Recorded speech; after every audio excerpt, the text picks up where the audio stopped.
আসসালামু আলাইকুম রহমতুল্লাহি ওবরকাতুহু। সম্মানিত দর্শক, অতি সম্প্রতি ছাত্রদের দাবির মুখে অন্তর্বর্তীকালীন সরকার আওয়ামী লীগ নামক যে রাজনৈতিক দল এটির বিচার করা এবং বিচারিক কার্যক্রম চলাকালীন সময় এই দলটির সকল রাজনৈতিক কর্মকাণ্ডকে নিষিদ্ধ ঘোষণা করে একটি পরিপত্র জারি করেছে। পরিপত্রটি অস্পষ্ট। এটিকে আপনি ডান দিকেও নিতে পারেন, বাম দিকেও নিতে পারেন। তো এতে করে যারাই আন্দোলন করেছিলেন তাদের একটা আশা ছিল যে এই ঘটনার ফলে আওয়ামী লীগের তৎপরতা কমবে এবং বাংলাদেশে যে রাজনৈতিক একটা ভ্যাকুয়াম তৈরি হবে সেই ভ্যাকুয়ামের জায়গাগুলো অন্যান্য রাজনৈতিক দলগুলো দখল করতে পারবে। আওয়ামী লীগের যে সকল জনপ্রতিনিধি, বিশেষ করে স্থানীয় সরকারের যে সকল জনপ্রতিনিধি রয়েছেন, ইউনিয়ন পরিষদের মেম্বার, চেয়ারম্যান, পৌরসভার মেয়র, তারপর সিটি কর্পোরেশনের মেয়র, কাউন্সিলর থেকে শুরু করে আরও অনেকে, যাদেরকে রিকনসিলিয়েশনের মাধ্যমে বা ট্রুথ কমিশনের মাধ্যমে যদি কোন একটি রাজনৈতিক দলে, সেটা এনসিপি হোক, জামাত হোক, বিএনপি হোক, তাদেরকে আনা যায়, তাহলে যারা এই আওয়ামী লীগের নেতা শ্রেণীর 10-15 হাজার লোককে রিকনসিলিয়েট করতে পারবেন তারা রাজনৈতিকভাবে এগিয়ে যাবেন এবং এক্ষেত্রে সবচেয়ে বেশি লাভবান হবে এনসিপি এবং এখন বর্তমান ডক্টর মোহাম্মদ ইউনূস সরকার, যদি তারা এই কাজগুলো করতে পারেন। এবং এই কাজগুলো তারা করতে যে উৎসাহ বোধ করেছেন এর পেছনে হয়তো অনেক ক্ষমতালোভী পদ পদবীধারী আওয়ামী লীগের যারা নেতাকর্মী রয়েছেন তারা হয়তো সরকারের কর্তা ব্যক্তিদের সঙ্গে যোগাযোগ করেছেন এবং বলেছেন যে আমাদেরকে নেন, আমরা জান প্রাণ দিয়ে আর জীবনে আওয়ামী লীগ করবো না, আপনাদের সঙ্গে থাকবো এবং আমাদের সহায় সম্পত্তি, জনপ্রিয়তা যা কিছু আছে আপনাদের সেবায় নিয়োজিত হবে। রাজনৈতিক পদ পদবী আসলে খুব জঘন্য একটা বিষয়। এটি এমন একটা বিষয় যে এই পদ পদবী পাওয়ার জন্য হয়তো 1 মাসের জন্য, হয়তো 15 দিনের জন্য, হয়তো 1 বছরের জন্য মানুষ কি না করে। অতীতে আমরা দেখেছি অনেক মানুষকে, দেখেন, জেলে ধরে নিয়ে গেছে আওয়ামী লীগের নেতাকর্মীদেরকে, বড় বড় নেতাকর্মীদেরকে, ওদেরকে আবার অনেকে পিটনিও দিচ্ছে। আমরা ভিডিওতে দেখলাম আসাদুজ্জামান নূর, তারপরে শেষে হাসানুল হক ইনু সাহেব, তাদেরকে হেনস্থা করা হয়েছে জেলখানার ভিতরে না বাইরে বা কোর্টে কাছারিতে বা হাসপাতালে। এই দৃশ্যগুলো কিন্তু ফুটছে। এই একেবারে যাকে বলে ফ্লাইং কিক দেওয়া হচ্ছে, চড় দেওয়া হচ্ছে, থাপ্পড় দেওয়া হচ্ছে, গালাগাল করা হচ্ছে, কিন্তু তাদের এটা নিয়ে কোনো লজ্জা শরম নাই। তারা দাঁত কিলবিলিয়ে হাসছে। আবার যখন বাইরে আসছে তখন এমন একটা ভাব দেখাচ্ছে যে মনে হয় কিছুই ঘটেনি। তো আসলে ক্ষমতা বা ক্ষমতার যে লোভ এবং লালসা মানুষকে বেহায়া বানিয়ে ফেলে, ভীষণ রকম বেহায়া বানিয়ে ফেলে। এখন এই জমানাতে দেখেন যে ছোট্ট একটা পদের জন্য, পদবীর জন্য অনেক বড় বড় নেতা, বিএনপির নেতা, আওয়ামী লীগের নেতা, জামাতের নেতা এমন এমন জায়গাতে যাচ্ছে, এমন এমন লোকের হাতে পায়ে ধরছে, এমন এমন সব কথাবার্তা বলছে যেগুলো কোনো ভদ্রলোক যদি শুনে আসলে ক্ষমতা রাজনীতির প্রতি একটা ঘৃণা এসে যায়, বিকট একটা ঘৃণা এসে যায়। এরকম মানে কৃষ্ণকলে লীলা খেলা কি একটা কথা যেন আছে, ওইরকম। মানে আওয়ামী লীগের একটা নির্বাচনকে আপনি বৈধই মনে করছেন না, অথচ সেই নির্বাচনের যে ফলাফল সেটা আপনি পেতে চাচ্ছেন। এখন আপনি এটা নিয়ে কি বুঝাবেন, কি যুক্তি দিবেন? মানুষ কিন্তু এটা নিয়ে খুব আলোচনা করছে, সমালোচনা করছে। আবার দেখা গেল যে প্রশাসক নিয়োগ করার জন্য আওয়ামী লীগের একজন নেতার বা মন্ত্রীর সয় সম্পত্তি রক্ষা করার জন্য উপদেষ্টাতে একজন উপদেষ্টার নাম আসছে, তার স্বামীর নাম আসছে। জঘন্য, মানে ভীষণ রকম জঘন্য একটা জায়গাতে। এখানে আসলে আপনি কাকে বিশ্বাস করবেন? কাউকে আপনি এখানে বিশ্বাস করতে পারবেন না। একজন উপদেষ্টা, বাচ্চা উপদেষ্টা, যে কিনা কয়েকদিন আগে যার ম্যাচের পয়সা দেওয়ার সামর্থ্য ছিল না, একটা গেঞ্জি কেনার সামর্থ্য ছিল না, এখন তার একটা পিয়ন অল্প কয়েকদিনের মধ্যে 300-350 কোটি টাকা চুরি করে ফেললো। পিয়ন না, ঠিক এপিএস এরকম জাতীয়। মানে এরা এপিএসও, পিয়ন বা ঝাড়ুদার does not matter, is a bad man. তো অল্প কয়েকদিনে 350 কোটি টাকা সে তছরূপ করে ফেললো, বা 315 কোটি টাকা না কি যেন, ইত্যাদি ইত্যাদি। তো এগুলো দেখলে মানে কি মনে হয়, অবাক করে মনে হয় যে মানুষ এরকম হয় কি করে। আমি অন্যের কথা বলবো না, আমি নিজের কথাই বলি। ধরেন, টাকা পয়সা তো আমরা চিনেছি। যখন আমি রাজনীতিতে এসেছি 2001 সনে, তখন তো তরুণদের মধ্যে একেবারে শীর্ষস্থানে ব্যবসা করার মধ্যে আমি একজন, অন্যতম একজন। এই বাংলাদেশের এমন কোনো 1 নম্বর 2 নম্বর ব্যবসা নেই যে ব্যবসা সম্পর্কে আমার কোনো ধারণা ছিল না। কিন্তু তার সত্ত্বেও এই যে আমি আজকের ইউটিউবে বললাম যে আমার এই 30 বছরের ব্যবসায়িক জীবনে কোনোদিন চট্টগ্রাম বন্দর, Chittagong custom house, Dhaka customs house, আয়কর অফিস, ঢাকা বন্ড অফিস, এদের সঙ্গে আমার ব্যবসা ছিল। তারপরে অগ্রণী ব্যাংকের সঙ্গে আমার ব্যবসা, বিভিন্ন ব্যাংকের সঙ্গে আমার ব্যবসা, লোন নিয়েছি, পরিশোধ করেছি।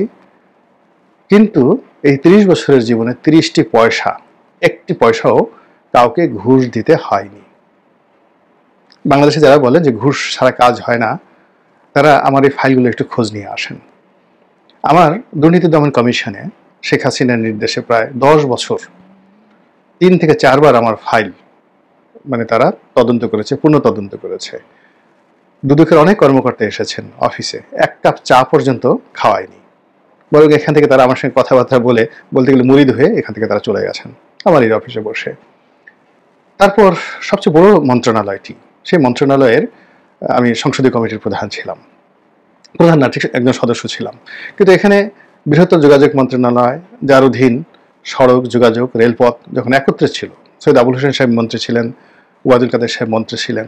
বাস্তবতা হলো যে আমি একজন সংসদ সদস্য হওয়ার সত্ত্বেও আমার সংসদীয় কমিটির চেয়ারম্যান কিংবা আমাদের যে মন্ত্রী আবুল হোসেন সাহেব বা ওবায়দুল কাদের সাহেব, আমার একটা কথার বাইরে যাওয়ার সামর্থ্য তাদের ছিল না যতদিন আমি ছিলাম।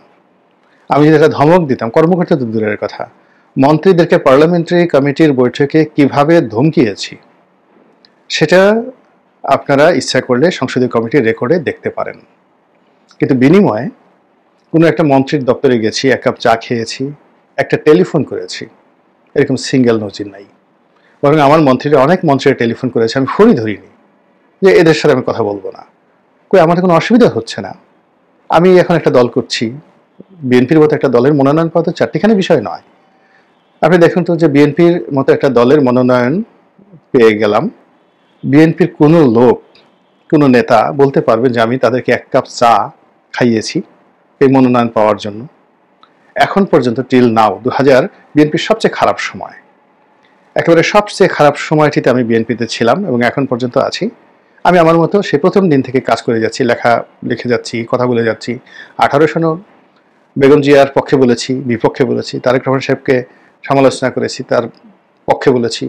আবার 22-23 সনেও যেভাবে বলেছি, আবার এখনও একইভাবে, মানে আমার ভাষা তো বিএনপিকে নিয়ে চেঞ্জ হয়নি। 2023 সনে, 2021 সনে, 22 সনে একেবারে টকশোতে, টেলিভিশনে যে কথাগুলো বলেছি দল নিয়ে, আবার এখন একই কথা বলে যাচ্ছে। আবার ওনাদের সঙ্গে আমার যখন সরাসরি কথা হয়, আমার ভাষা একই রকম, একটু 19-20 কখনো হয় না। আমাকে কখনো তারেক রহমান সাহেবের সঙ্গে মাথা নুইয়ে কোনোদিন কথা বলতে হয়নি। কোন নেতার কতটুকু সামর্থ্য আছে আমি বলতে পারবো না। জনাব তারেক রহমান সাহেবের সাথে বহুবার কন্টিনিউয়াসলি স্কাইপেতে 2 ঘন্টা, 2.5 ঘন্টা, 3 ঘন্টা পর্যন্ত ওয়ান টু ওয়ান কথা বলেছি। আমাকে তো একটা তেল দিতে হয়নি, একটা শব্দ উচ্চারণ করতে হয়নি টু কনভিন্স হিম। মানুষ কেন তেলবাজি করে, আমি এই জিনিসগুলো বুঝছি না। তো যেটা বলছিলাম যে এখন বাংলাদেশে যে রাজনীতি, সেই রাজনীতিতে এমন একটা জায়গাতে চলে আসছে, সবাই ভয় পায়, সবাই লোভ করে, সবাই লালসা করে এবং সবাই যাকে বলে যে যেটা প্রয়োজন না তার ঠিক সেই জিনিসটা করে। আমি শুধু এখানে একটা ব্যাপার আপনাদেরকে বলি যে এখানে একটা কথা বলি, সেটা হলো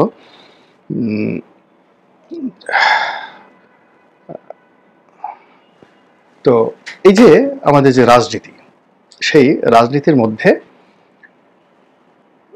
অহেতুক আতঙ্ক, অহেতুক সমালোচনা এবং অহেতুক অস্থিরতা প্রায় প্রতিদিনই তৈরি হচ্ছে। এই যে অহেতুক মানে তৈরি হয়, এটি হয় ভয় থেকে, আতঙ্ক থেকে, লোভ থেকে, লালসা থেকে। কিন্তু আপনার যদি এই জিনিসগুলো না থাকে না, আপনাকে কাউকে আসলে পাত্তা দিতে হয় না। এটি এত লম্বা যে ভূমিকা টানলাম যে কারণে, সেই কারণটা হলো যে আওয়ামী লীগকে নিষিদ্ধ করা হয়েছে, কর্মকাণ্ডকে নিষিদ্ধ করা হয়েছে, কিন্তু কোনো অবস্থাতেই এই আলোচনা বাদ দেওয়া যাচ্ছে না। তো এখন আওয়ামী বিরোধী যে পত্রপত্রিকাগুলো, সেখানে জয় আমেরিকা থেকে দিল্লিতে আসছেন এ নিয়ে খবর করেছে। আচ্ছা, আওয়ামী লীগ নিষিদ্ধ করেছেন, জয় আমেরিকা থেকে দিল্লিতে আসছে, তাতে আপনার কি? এটা নিয়ে আপনার লেখার দরকারটা কি? ইট মিনস এটার এত নিউজ ভ্যালু আছে যে পত্রিকাগুলো এটা লোভ সামলাতে পারছে না। আবার জয় দিল্লি থেকে যাকে বলা হয় কলকাতাতে আসবেন, নেতাকর্মীদের সাথে বৈঠক করবেন, এটা আপনি নিষিদ্ধ দল, সে বৈঠক করলি কি না করলি কি, আপনার তো দরকারটা কি? কিন্তু এটা নিয়ে কিন্তু মানুষজন আলোচনা করছে। ইট মিনস আমাদের লোভ, আমাদের লালসা, আমাদের ভয় এবং আমার আতঙ্ক আওয়ামী লীগকে কেন্দ্র করে শেষ হয়ে যায়নি এবং এটা আইন দিয়ে করা যাবে না। এরই একটা নমুনা ইদানিংকালে আমরা দেখতে পেলাম। সেটা হলো যে শেখ হাসিনা তো ওই যে একের পর এক ভয়েস দিয়েই যাচ্ছেন, একের পর এক বক্তব্য দিয়েই যাচ্ছেন। কে মনে করলো কিচ্ছু আসে যায় না। তিনি যখন মানে তার এই যে বক্তব্যগুলো, কথাবার্তাগুলো 1981 সনে উনি আসার পর থেকে আজকের দিন পর্যন্ত একটু পরিবর্তন হয়নি। শুধুমাত্র এখানে যেমন জিয়াউর রহমান সাহেবকে গালাগালটা বন্ধ করেছেন, তারেক রহমান সাহেবকে গালাগালটা বন্ধ করেছেন, বেগম জিয়াকে গালাগাল বন্ধ করেছেন এবং কথায় কথায় বিএনপি ছাত্র দলকে হেয় করার যে প্রবৃত্তিটা, এটা নিয়ন্ত্রিত। এর বাইরে মানে যে গালটা তারেক রহমান সাহেবকে করতেন সেই গালাগালটা এখন ডক্টর ইউনূসকে করছেন। তারপরে যে গালাগালটা বেগম জিয়াকে করতেন সেটা অন্যজনকে করছেন, কিন্তু তার ক্যারেক্টারিস্টিক্সে কিন্তু কোনো পরিবর্তন হয়নি। এবং আমাদের যে বাঙালি সমাজ, সেই বাঙালি সমাজ তার এই যে চরিত্র, এই চরিত্রটাকে রিগ্রেট করতে পারছে না। ঠিক আছে, এই মহিলা সারাদিন এভাবে গালাগাল করে, খিস্তি খাওয়ার করে, তার মধ্যে করে কথাবার্তা বলে, আমরা তার কথা শুনবো না। কিন্তু না, তার কথা সবাই শুনছেন, তার পক্ষে লোকজন নামছেন, তার বিপক্ষের লোকজন নামছেন এবং তাকে আলোচনার কেন্দ্রে আমাদেরকে রাখতে হবেই। ফলে কি হলো, এই যে এত আন্দোলন, এত মানে কাগজপত্র নষ্ট হলো, দেশ জাতির দুর্ভোগ হলো, যমুনাতে বিরাট সমাবেশ হলো, শাহবাগের সমাবেশ হলো, আওয়ামী লীগ নিষিদ্ধ হলো, কিন্তু এখন এত কিছুর পরে কেন শেখ হাসিনা তার নেতাকর্মীদেরকে কোন একটা অডিও মেসেজে সে তিনি নির্দেশ দিয়েছেন যে তোমরা বাংলাদেশে যাও। এটি না আমাদেরকে কেন আলোচনা করতে হবে? এবং এই যে আমি এটা করছি, এটা বলতে গেলে বাধ্য হয়ে করছি, এই কারণ হলো ফেসবুক ভরে গেছে। এরপরে পক্ষ বিপক্ষের বিভিন্ন লোক, মানে যে যতটুকু জানে আওয়ামী লীগের নেতাদের কাছে, সাংবাদিকদের কাছে, যারা বিভিন্ন মহলে খোঁজখবর রাখেন, তাদের সবার কান ঝালাফালা করে বলছে যে শেখ হাসিনা হঠাৎ করে এরকম সিদ্ধান্ত কেন নিলেন, তিনি নেতাদেরকে নির্দেশ দিলেন কেন? যদি নেতারা এইভাবে ঢুকে যায়, কেন কিভাবে ঢুকবে? এইভাবে থেকে তাদেরকে পুশিং করা হবে, নাকি তারা এইভাবে ঢুকবে ভারতের মদদে? ঢাকা শহরে বিভিন্ন জায়গাতে গোয়েন্দা, ভারতীয় গোয়েন্দাদের ভরে গেছে। ভারত বিভিন্ন পয়েন্ট দিয়ে তারা যেভাবে মানুষদেরকে পুশিং করছে, ভারত যেভাবে হার্ডল্যান্ড হয়ে যাচ্ছে, শেখ হাসিনা কি নেতার প্ল্যান কি? নরেন্দ্র মোদী কি তাকে কি সিগন্যাল দিলেন যে হঠাৎ করে তিনি এই কথা বললেন? এরপরে আবার সত্য মিথ্যা আমি জানি না, এগুলো নিয়ে আমার কোনো ইন্টারেস্টও নাই, কিন্তু ফেসবুকে দেখাচ্ছে যে বঙ্গবন্ধু এভিনিউতে আওয়ামী লীগের যে অফিস, যেগুলোকে এতদিন পাগলের কারখানা, মানুষের অনেক ছিন্নমূল মানুষ গিয়ে সেখানে মলমূত্র ত্যাগ করতো, তারপরে পাগলরা সেখানে গিয়ে থাকতো, নানা রকম, সেই জায়গাটা নাকি আবার যুবলীগের যারা ছেলেরা রয়েছে, সমর্থক রয়েছে, তারা সেটা দখল করেছে ইত্যাদি নানা রকম ছবি আবার ফেসবুকে ভাসছে। মূল যে বিষয়টা, সেই বিষয়টা হলো যে এই দলটি সম্পর্কে আমরা আমাদের আতঙ্ক এখন পর্যন্ত ঝেড়ে ফেলতে পারছি না। আমরা বুক ফুলিয়ে যে বিপ্লব বা যে গণ অভ্যুত্থান, সেটাকে ধারণ করতে পারছি না। আমরা ডক্টর মোহাম্মদ ইউনূসকে নিয়ে যে আমাদের আনন্দ ছিল, উল্লাস ছিল, সেই জিনিসগুলো এখন রীতিমতো উদ্বেগ এবং উৎকণ্ঠায় পরিণত হয়ে গেছে। আমাদের যে আশা ছিল, আমাদের যে ভরসা ছিল, সেগুলো দুরাশায় পরিণত হয়ে গেছে। আমরা যাকে নিয়ে স্বপ্ন দেখব, যাকে নিয়ে কবিতা রচনা করব, এখন তাকে নিয়ে আমাদের রীতিমতো একটা যাকে বলা হয় এমন ভয় তৈরি হয়ে গেছে যে না জানি কি হবে, না জানি কি হবে। তিনি যাকে মানে তাকে নিয়ে এখন রাস্তায় মিছিল হচ্ছে, পক্ষে মিছিল হচ্ছে, বিপক্ষে মিছিল হচ্ছে, সব মিলিয়ে কেমন যেন একটা ওলট পালট হয়ে গেছে। এবং তার মধ্যে এরকম একটা ওলট পালটের মধ্যে এই যে জয় আসলো, শেখ হাসিনা নির্দেশ দিল, এটা হলো এটা হলো, এই জিনিসগুলো আসলে আমার ভালো লাগছে না। লক্ষণটা কিন্তু কোনো অবস্থাতেই ভালো নয়। আল্লাহ আমাদের সবাইকে হেদায়েত দান করুন এবং হেফাজত করুন। আসসালামু আলাইকুম ওয়া রাহমাতুল্লাহি ওয়া বারাকাতুহু।